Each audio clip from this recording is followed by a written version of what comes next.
कोंडाजी फर्जत यांनी स्वराज्यासाठी जो अतुलनीय पराक्रम केलेला आहे तो आपण दोन भागात पाहणार आहोत.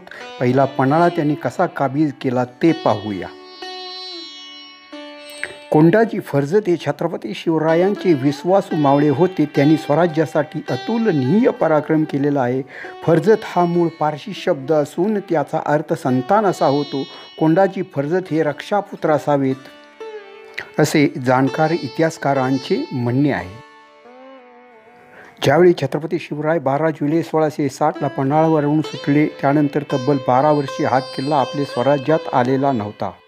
पावनखिंडीमध्ये बाजीप्रभू फुलाजी प्रभू शंभू शिंगे यांनी आपल्या प्राणाचे बलिदान देऊन आपल्या राजाचा जीव वाचवला होता.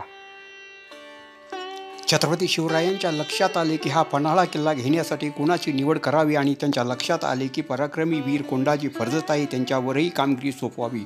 म्हणून त्यांनी कोंडाजी फर्जत यांना रायगडावर बोलावून घेतले. त्वरित कोंडाजी फर्जत रायगडावर दाखल झाले. छत्रपती शिवराय कोंडाजींना म्हणाले की पन्हाळा किल्ला घेण्यासाठी आम्ही आपणावर कामगिरी सोपवित आहोत. आणि छत्रपती शिवरायांनी कोंडाजींना विचारले, आपणास या कामगिरीकरता किती सैन्य हवे आहे. त्यावर कोंडाजींनी उत्तर दिले की 60 मावळे द्या, पन्हाळगड फत्ते करून येतो. स्वराज्यामध्ये कोणतीही चांगली कामगिरी पार पाडल्यानंतर सोन्याची कडी बहाल करण्याचा छत्रपती शिवरायांचा नियम होता.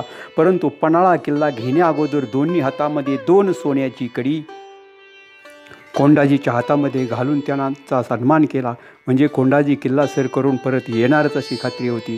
कोंडाजीच्या जोडीला अनाजी पंत यांच्या नेतृत्वाखाली 1000 मावळ्यांची कुमक देण्यात आली आणि अनाजी पंत रायगडावरून राजापूरला सैन्यासह रवाना झाले. 5 एप्रिल 1673ला कोंडाजी फर्जत 60 निवडक मावळ्यांनीशी पन्हाळगडाची पायथ्याजवळ पोहोचले. कोंडाजी फर्जत यांनी आपल्या साथीदारांबरोबर लढाईसाठी लागणारी सर्व शस्त्रास्त्रे आणि युद्धासाठी आव्हान देणारी शिंगे बरोबर घेतली होती. पन्हाळ्याच्या दक्षिण बुरुजावरून भयान काळोखात पन्हाळ्यावरती दाखल झाले. 60 मावळ्यातील शिंगेवाल्यांनी चौफेरसी ठराविक अंतरावरून शिंगे फुंकून युद्धाला आव्हान दिले.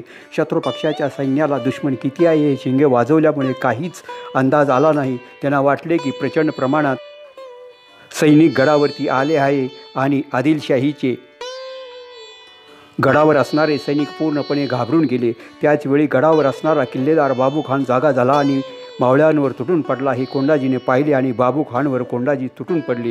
ह्या धुमश्चक्रीमध्ये कोंडाजीने बाबू खान यास ठार केले. आपला किल्लेदार पडला आहे हे समजताच आदिलशाही सैन्य सैरावैरा धावत सुटले.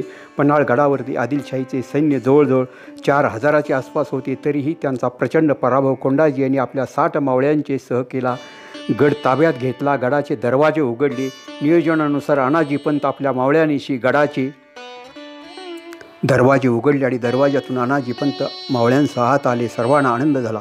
पन्हाळगड काबीज करण्यामध्ये अनाजी पंतांचे सुद्धा मोठे योगदान होते, कारण पुढे जाऊन त्यांनी पन्हाळगडाची गुप्त माहिती काढलेली होती. ती माहिती कोंडाजींना पुरवली होती. त्यामुळे गड घेणे कोंडाजींना सोपे गेले. अशा प्रकारे कोंडाजींना व सूर मावळ्यांना आमचा मानाचा मुजरा.